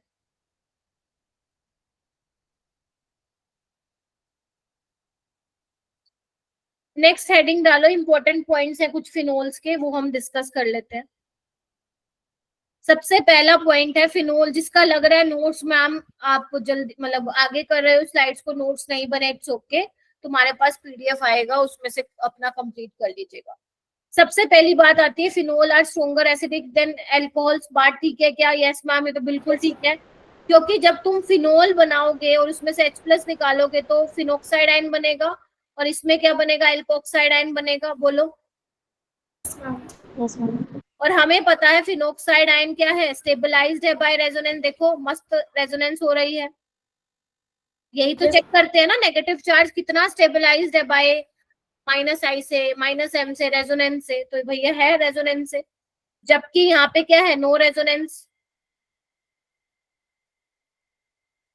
तो यानी कि फिनोल क्या हो जाएगा, ज्यादा एसिडिक हो जाएगा। गेटिंग माय पॉइंट, ये तुम्हारे बोर्ड्स में आता है 2 नंबर का क्वेश्चन। सेकेंड पॉइंट आता है कि phenol are weaker acid than carboxylic acid और even weaker than carbonic acid. मतलब जो फिनोल है वो बुरा हाल है उसका भाई, वो तो कार्बोक्सिलिक एसिड से तो है ही खराब एसिड, मतलब वीक एसिड, कार्बोनिक एसिड से भी है। क्योंकि बेटा यहाँ पे इधर देखो फिनोक्साइड आयन बनेगा, कार्बोक्सिलिक एसिड में से जब H+ निकालोगे तो कार्बोक्सिलेट आयन बनेगा, हाँ या ना। रेजोनेंस तो यहाँ पे भी हो रही है, लेकिन रेजोनेंस यहाँ पे भी हो रही है, लेकिन एक चीज देखो, यहाँ पे रेजोनेंस होने पे कार्बन पे नेगेटिव चार्ज आ रहा है और यहाँ पे ऑक्सीजन पे, किस पे नेगेटिव चार्ज ज्यादा आना अच्छा होता है, बोलो। कार्बन कार्बन पे ऑक्सीजन पे, ऑक्सीजन की। Oxygen is more electronegative, carbon negative की तो न्यूक्लियोफिलिसिटी ज्यादा होती है। तो यानी कि ज्यादा एसिडिक कौन होगा तुम्हारा, कार्बोक्सिलिक एसिड होगा, क्योंकि वहां पे H+ निकलने के बाद किस पे आ रहा है नेगेटिव चार्ज, ऑक्सीजन पे आ रहा है, मतलब रेजोनेंस के टाइम पे। ठीक है, तो आपका जो फिनोल है वो लेस एसिडिक है, किससे, कार्बोक्सिलिक एसिड से। अगर मान लो तुम्हारे सामने फिनोल आ जाए, बेंजोइक एसिड आ जाए, तो benzoic acid is a stronger acidic then phenol. Even carbonic acid जो होता है तुम्हारा, उससे भी वीक एसिड है तुम्हारा फिनोल। असर्शन रीजन में क्वेश्चन आते हैं, ये लिख लोगे, बोलो। रीजन पता होना चाहिए एक एक चीज का। Why phenols are stronger acidic than alcohol, why phenols are weaker acidic. देखो अल्कोहल से तो स्ट्रोंगर एसिडिक है, बट कार्बोक्सिलिक एसिड और कार्बोनिक एसिड से क्या है, वीक एसिड है। रीजन आई होप क्लियर हुआ होगा। यस उसके बाद बात आती है, अगर मैं फिनोल के ऊपर सब्स्टिट्यूएंट लगा दूं तो क्या होगा, एसिडिटी पे कुछ फर्क पड़ेगा, हाँ मैम बहुत पड़ेगा। अगर आप कोई इलेक्ट्रॉन विड्रॉइंग ग्रुप लगा देते हैं मैम, जैसे NO2 हो गया, नाइट्रोसाइनो ग्रुप हो गया, हेलो ग्रुप हो गया, कोई हेलोजन हो गया, CHO हो गया, COH ग्रुप हो गया, COCH3 हो गया, तो ये क्या करेंगे, इलेक्ट्रॉन विड्रॉइंग ग्रुप एसिडिटी को बढ़ा देंगे। ये कहाँ पढ़ा था तुमने, GOC में पढ़ा था। जैसे अगर मान लो फिनोल पे तुम्हारा NO2 ग्रुप लगा हुआ है तो ये क्या करेगा, अपनी तरफ खींचेगा, आजा आजा आजा, तो इलेक्ट्रॉन डेंसिटी खींचेगा, OH के बॉन्ड को वीक करेगा, जिससे H+ जो है आसानी से निकल जाएगा। ठीक है, लेकिन अगर इलेक्ट्रॉन डोनेटिंग ग्रुप लगा दिए, मतलब जो इलेक्ट्रॉन डेंसिटी को बढ़ा रहा है बेंजीन रिंग पे, तो भाई साहब OH का बॉन्ड स्ट्रॉन्ग होगा, H+ नहीं निकल पाएगा आसानी से। अब कौन कौन से इलेक्ट्रॉन डोनेटिंग होते हैं, कौन कौन से इलेक्ट्रॉन विड्रॉइंग ग्रुप होते हैं, ये आपको मालूम होना चाहिए। ये कॉन्सेप्ट GOC का है, कहने की बात है कि फिनोल में पढ़ रहे हैं हम। 19 बच्चे जितने यहाँ बैठे हैं, क्या ये समझ पा रहे हो चीजें? Yes ma'am. हुस्नवाज, हुस्नवाज कहाँ गया? एक तो ना भाग जाते हो भाई, नेटवर्क तुम्हारे खराब रहते हैं। अब कुछ क्वेश्चन करके देखते हैं, आओ कर पाते हो या नहीं कर पाते हो। सबसे पहला क्वेश्चन तुम्हारे स्क्रीन पे है, तुम्हें सब में क्या करना है मेरा बेटा, एसिडिटी बतानी है, एसिडिटी का ऑर्डर बताना है। ये तुम्हारे पास A है, सोच समझ के बताइएगा। ये C है, जिसका हो जाए वो नीचे वाला भी कर ले। एसिडिटी का ऑर्डर बताना है, A B C। चलो भाई हो जाओ शुरू, मैं पानी पी लेती हूँ। टेक योर टाइम, जिसके 2 हो जाए हैंड रेस कर लो।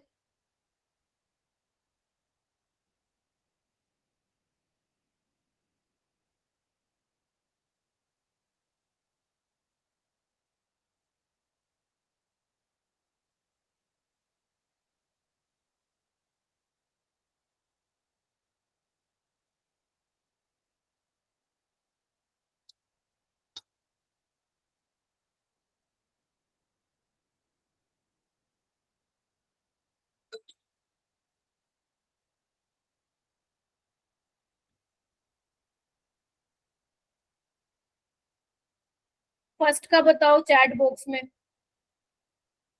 फर्स्ट का चैट बॉक्स में बताओ। इंक्रीजिंग ऑर्डर में लिख दो।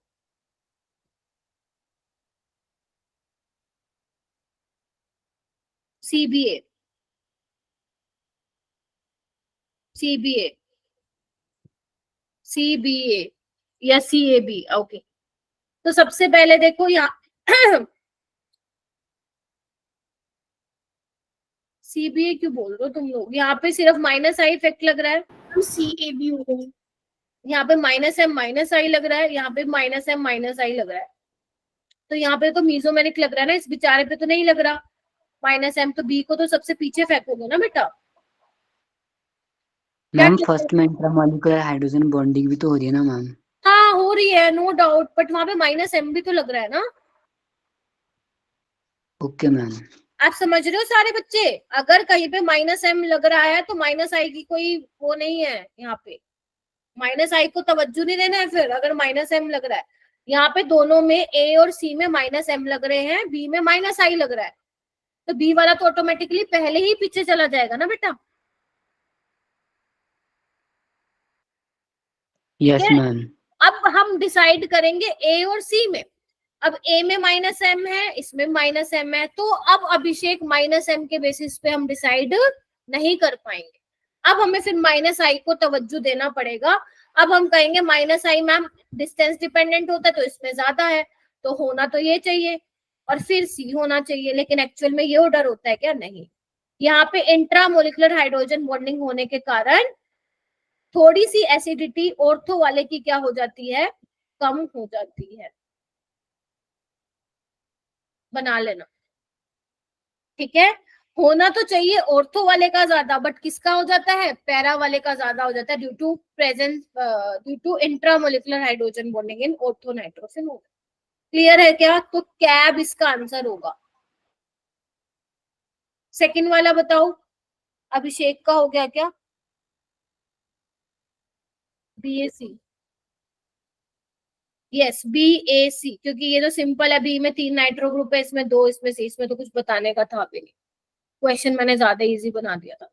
क्वेश्चन नंबर 3 करिए, सेम एसिडिटी का ऑर्डर बताना है, प्लीज ध्यान से करिएगा। मैंने जान करके ये लिया है ताकि आपका थोड़ा GOC में मैं रिवाइज करा दूं अगर भूल जा रहे हो तो।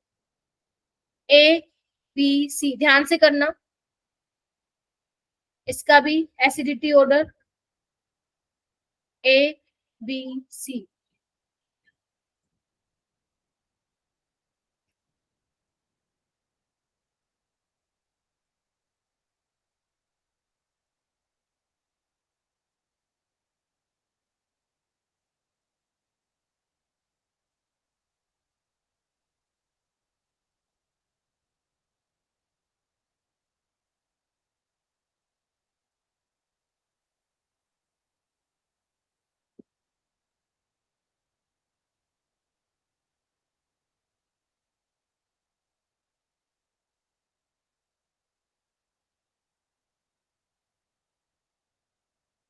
चैट बॉक्स में बताओ।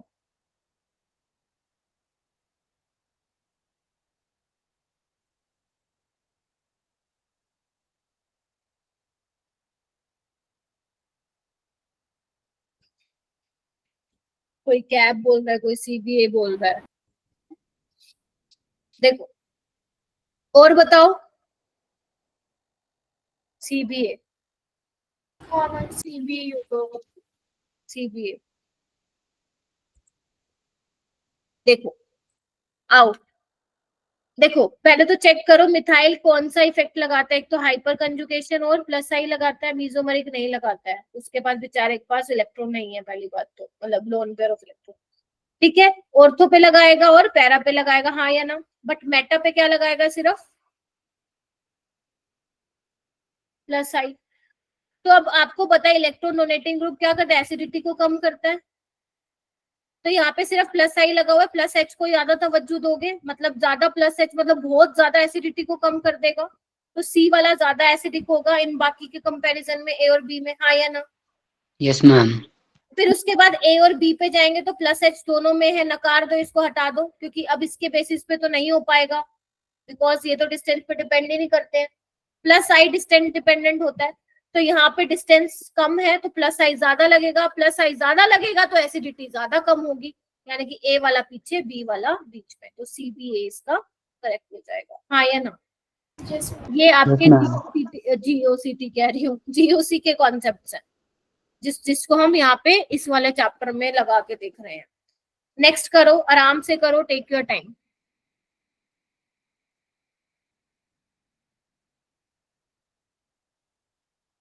पीसीए, कैब,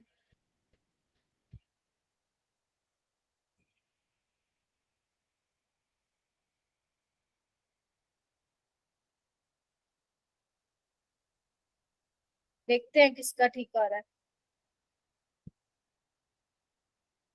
बी वाला ज्यादा क्यों है चेतना? मैम क्योंकि खाली प्लस आई इफेक्ट लगाएगा। प्लस आई या माइनस आई? माइनस आई। समझे?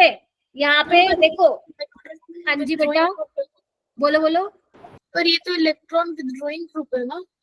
हाँ, OCH3 के दो काम होते हैं तनिष्का, देने का काम होता है, लेने का काम होता है। अब यहाँ पे ऑर्थो पोजीशन पे वो दे भी सकता है, ले भी सकता है, पैरा पे भी दे भी सकता है मेसोमेरिक से और ले भी सकता है, और मेटा पे क्योंकि रेजोनेंस वाला नहीं हम कंसिडर करते, सिर्फ इंडक्टिव कंसिडर करते हैं। इसके रीजंस आपको ऑलरेडी पता है, ठीक है। अब होगा क्या, यहाँ पे प्लस एम, जब तक प्लस एम है तो माइनस आई की कोई इंपॉर्टेंस नहीं है, तो यहाँ पे सिर्फ माइनस आई लग रहा है, और minus I increase the acidity, तो बी सबसे पहले आ गया, हाँ या ना। अब हम चलेंगे ए और सी में। ए में भी प्लस एम है, सी में भी प्लस एम है, तो प्लस एम के बेसिस पे अब एक्सप्लेन नहीं कर पाओगे। Now you have to see the minus I. यहाँ माइनस आई ज्यादा है बिकॉज डिस्टेंस डिपेंडेंट है, तो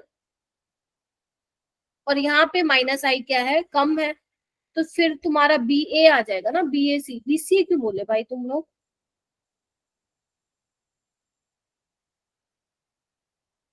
बोलो क्या कहते हो? हाइड्रोजन बॉन्डिंग तो नहीं Yes, लगा ma'am. नहीं। नहीं नहीं मैम। बी ए सी, अब बोलो एग्री करते हो क्या इस ऑर्डर से? जल्दी गिव मी द बी ए सी क्या हो जाएगा, करेक्ट ऑर्डर हो जाएगा इसका, ठीक है। चलो ये वाला तुम होमवर्क कर लेना प्लीज, ये वाला करिए, ऊपर वाला होमवर्क कर लेना, बिल्कुल सेम है वैसा। कि यहाँ पे NH2 प्लस एम माइनस आई दोनों लगाएगा, यहाँ पे भी प्लस एम माइनस आई दोनों लगाएगा, यहाँ पे सिर्फ माइनस आई। ठीक है, बिल्कुल सेम वैसा है। अब ये वाला करिए, नीचे वाला।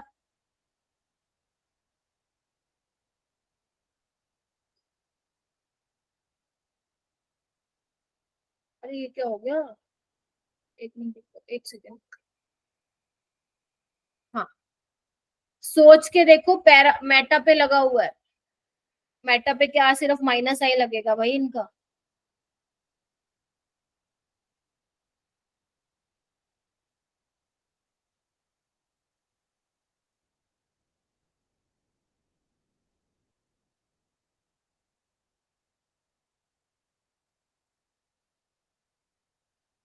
और बताओ BAC किसका आ रहा है?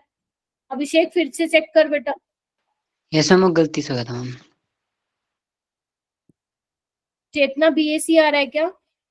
Yes ma'am. ओके, और बताइए। तनिष्का का आ रहा है BAC, अभिषेक का आ रहा है, ठीक है। और 4 बच्चों का आया मेरे पास अभी, 17 बच्चों की क्लास में। बस गए, इधर आओ।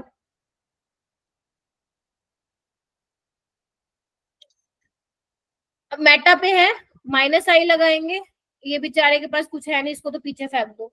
अब माइनस आई भी किसका ज्यादा होगा? जिसका जो ज्यादा इलेक्ट्रॉन विड्रॉइंग ग्रुप है, तो oxygen is more electronegative than nitrogen, तो इसका माइनस आई ज्यादा होगा।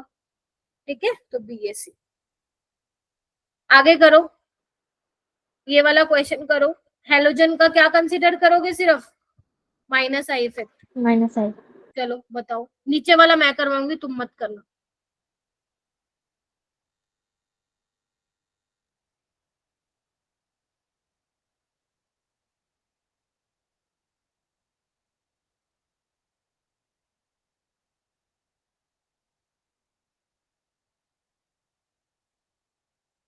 सिर्फ माइनस आई इफेक्ट लगेगा, और पता नहीं क्या लगा रहे हो तुम लोग।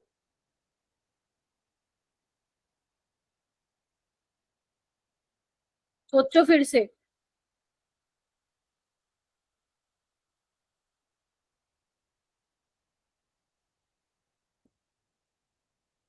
अरे बाबा, माइनस आई डिस्टेंस डिपेंडेंट होता है ना, तो यहाँ पे माइनस आई ज्यादा नहीं होगा? यस ठीक है, यस। Yes ma'am. और यहाँ पे माइनस आई फिर इसमें होगा, फिर सबसे कम इसमें होगा, तो ABC नहीं होगा ऑर्डर। सारे गलत बता रहे। तनिष्का गलत, अभिषेक गलत, चेतना गलत, मुस्कान गलत, चेतना ने अब सही मैम बता। CBA उसी हिसाब से लिखा था कि A का सबसे ज्यादा होगा। अच्छा, इंक्रीजिंग ऑर्डर में लिखा था क्या? Yes ma'am. पता चल गया अब सबको? हेलोजन लिख लो कहीं पे क्लाउड बना के कि हेलोजन में अपन माइनस आई इफेक्ट कंसीडर कर रहे हैं भाई। यहाँ पे क्या होगा? यहाँ पे इसका ऑर्डर एक्चुअल में होना तो तुम लोगों के अकॉर्डिंग फ्लोरीन का ज्यादा चाहिए ना, क्योंकि माइनस आई उसका ज्यादा होता है, लेकिन एक्चुअल में ऑर्डर क्या होता है? ये होता है। ठीक है, ये तो on the basis of minus I effect, लेकिन इसका कम क्यों होता है? Because this is involve in intramolecular hydrogen bonding, जिसकी वजह से ऑर्थोफ्लोरोफिनोल का क्या हो जाता है, कब हो जाता है, ये याद मतलब ध्यान रखना। ठीक है, अब एक पॉइंट मैं आप लोगों को लिखवा रही हूँ, एक बार नोट बना के लिखना, मेरे पास जगह नहीं है, लिखना। लिखो, या तो मैं यहाँ लिख देती हूँ, चलो नोट करके लिखो। All halophenols except para fluorophenol are more acidic than phenol itself। मतलब जितने भी तुम हेलोफिनोल्स ले रहे हो, फिनोल से तो वो ज्यादा ही स्ट्रोंग होंगे, बिकॉज उनका माइनस आई इफेक्ट लगेगा, एक्सेप्ट पैराफ्लोरोफिनोल। मैम क्या दिक्कत है इसमें? क्योंकि बेटा पैराफ्लोरोफिनोल में होता क्या है, एक तो इसका माइनस आई इफेक्ट भी लग रहा है, और यहाँ पे रेजोनेंस वाला भी लगेगा। क्यों लगेगा? रीजन मैं बता देती हूँ। क्योंकि इसकी 2p में इलेक्ट्रॉन है, ये भी 2p है, तो 2p में क्या होता है? ओवरलैपिंग इफेक्टिव होती है। समझ रहे हो आप मेरी बात? तो यहाँ पे माइनस आई और प्लस आर दोनों इफेक्ट एक दूसरे को क्या कर लेते हैं, बैलेंस कर लेते हैं। मतलब माइनस आई से एसिडिटी बढ़ेगी, प्लस आर से एसिडिटी कम होगी, तो वो बैलेंस करने के बाद इसका जो एसिडिटी रह जाती है वो ऑलमोस्ट बराबर रह जाती है फिनोल के। Getting my point? क्या बोल गई मैं? जितने भी हेलोफिनोल्स हैं वो सारे ज्यादा एसिडिक ही होंगे, क्योंकि ऑब्वियस सी बात है हेलोजन का माइनस आई है तो फिनोल से तो ज्यादा होंगे ही होंगे। लेकिन पैराफ्लोरोफिनोल, ध्यान रखना, ये कुछ ऐसे इंपॉर्टेंट केसेस आ जाते हैं ऑर्गेनिक में, उसकी एसिडिटी लगभग बराबर होती है फिनोल के। रीजन, क्योंकि उसमें 2p की ओवरलैपिंग होने की वजह से, क्योंकि बाकी में क्या है, अगर मान लो तुम क्लोरीन ले लेते तो 2p 3p होता, वहां पे ओवरलैपिंग नहीं बढ़िया थी। तो यहाँ पे ये प्लस आर भी कंसिडर कर रहे हैं और माइनस आई एसिडिटी को बढ़ा रहा है। इधर देखो, माइनस आई एसिडिटी को बढ़ा रहा है, प्लस आर कम कर रहा है, तो दोनों क्या हो रहे हैं, बैलेंस हो रहे हैं। तो जिसकी वजह से इसकी एसिडिटी ना बढ़ रही है ना घट रही, तो किसके बराबर आ जा रही है, फिनोल के। तो ये एक छोटा सा पॉइंट था जो मुझे आप लोगों को बताना था, ठीक है। उसके बाद आज तो नहीं बट कल हम क्लास में करेंगे, नेक्स्ट क्लास में करेंगे distinguish test between primary secondary tertiary alcohol. Already मैं आपको 2 टेस्ट करा चुकी हूँ, याद करो। एक तो ल्यूकास टेस्ट करा चुकी हूँ जिसमें आप बोलते थे प्राइमरी अल्कोहल टर्बिडिटी नहीं देगा रूम टेम्परेचर पे, सेकेंडरी 5 से 10 मिनट या 3 से 5 मिनट में देगा, टर्शियरी अल्कोहल इमीडिएटली टर्बिडिटी देगा। तो एक तो वो वाला टेस्ट था। दूसरा मैं ऑलरेडी करा चुकी हूँ Victor Meyer test, RBC test. Primary होगा तो रेड कलर, सेकेंडरी होगा ब्लू कलर, टर्शियरी होगा तो colourless. Getting my point? Yes ma'am. ठीक है। उसके अलावा और हमने और भी टेस्ट किए थे, पीसीसी वाला भी तो कर रहा था ना। अगर मान लो प्राइमरी अल्कोहल है तो एल्डिहाइड देता है, सेकेंडरी कीटोन देता है, टर्शियरी नो रिएक्शन। ऐसे ही आप कोई स्ट्रॉन्ग ऑक्सीडाइजिंग एजेंट ले सकते हो, प्राइमरी को एसिड में चेंज कर देगा, सेकेंडरी को कीटोन में, टर्शियरी को नो रिएक्शन। तो ये सारे टेस्ट हैं, मतलब जिससे तुम प्राइमरी सेकेंडरी टर्शियरी को क्या कर सकते हो, उनके बीच में डिस्टिंग्विश कर सकते हो। एक टेस्ट है जो मैं लास्ट मतलब नेक्स्ट क्लास में कराऊंगी, जो तुम्हारे लिए नया टेस्ट होगा, आइडोफोम टेस्ट। आइडोफोम टेस्ट ये तुम्हारे लिए नया है। ये तुम्हारा आइडोफोम टेस्ट एल्डिहाइड कीटोन में भी आएगा। इसका मैकेनिज्म मैं एल्डिहाइड कीटोन वाले चैप्टर में कराऊंगी। ये इतना इंपॉर्टेंट है ना, मतलब हर साल मत बोले तो अल्टरनेट ईयर पे इससे क्वेश्चन आता है। इस साल नहीं आया था 2024 में, तो देयर आर हाई चांसेस कि 2025 में आए। हर अल्टरनेट ईयर पे आता है यहाँ से क्वेश्चन, ठीक है। तो ये करवाऊंगी। कुछ आपके वो टेस्ट कराने हैं मैंने, अल्कोहल और फिनोल के डिस्टिंग्विश टेस्ट, वो बताऊंगी। कुछ फिजिकल प्रॉपर्टीज है, वैसे तो वो खुद भी पढ़ सकते हो बट इट्स ओके, मैं थोड़ा बता दूंगी। और 15-20 मिनट में फिनोल खत्म, then we will start ether वाला चैप्टर। मतलब ईथर वाला मैं अलग से चैप्टर ही बोलती हूँ उसको, देखा जाए तो वो करवाऊंगी मैं। हाँ तनिष्का, मैम जो लिकास टेस्ट वगैरह है वो पेपर में भी आते हैं क्या? कौन सा टेस्ट? जैसे लिकास टेस्ट जो आपने कराए थे, ये थ्योरी वाले पेपर में भी आते हैं क्या हमारे बोर्ड्स में? बोर्ड, हाँ आते हैं ना। ल्यूकास टेस्ट बहुत इंपॉर्टेंट है, विक्टर मेयर नीट के हिसाब से इंपॉर्टेंट है, बोर्ड्स में नहीं आता। ल्यूकास टेस्ट का तो क्वेश्चन आता ही आता है, बोर्ड्स में भी फेवरेट है उनका। मेरे को लगा प्रैक्टिकल में ही आता है। ना, प्रैक्टिकल में तो कराते ही नहीं है ल्यूकास टेस्ट, वो तो बताना होता है टीचर को। तो मैं बता देती हूँ, लैब में नहीं कराएंगे तुम्हें। बताना किसी के स्कूल में कराया है क्या ल्यूकास टेस्ट? No ma'am. है कोई स्कूल नहीं करवाया होगा, हमें भी नहीं करवाया था हमारे टाइम में। बट हाँ ये करना है अल्कोहल फिनोल वाले चैप्टर में। तो हाँ क्वेश्चन आता है तुम्हारे बोर्ड्स में भी आता है, आएगा शायद 21 को आ जाए तुम्हारे। और आइडोफोम टेस्ट करके जाना, तुम्हारे पेपर में हाई चांसेस हैं आ जाए, ठीक है। ओके। हमारे स्कूल में जो करवाना है वो अच्छा ऐसा है क्या?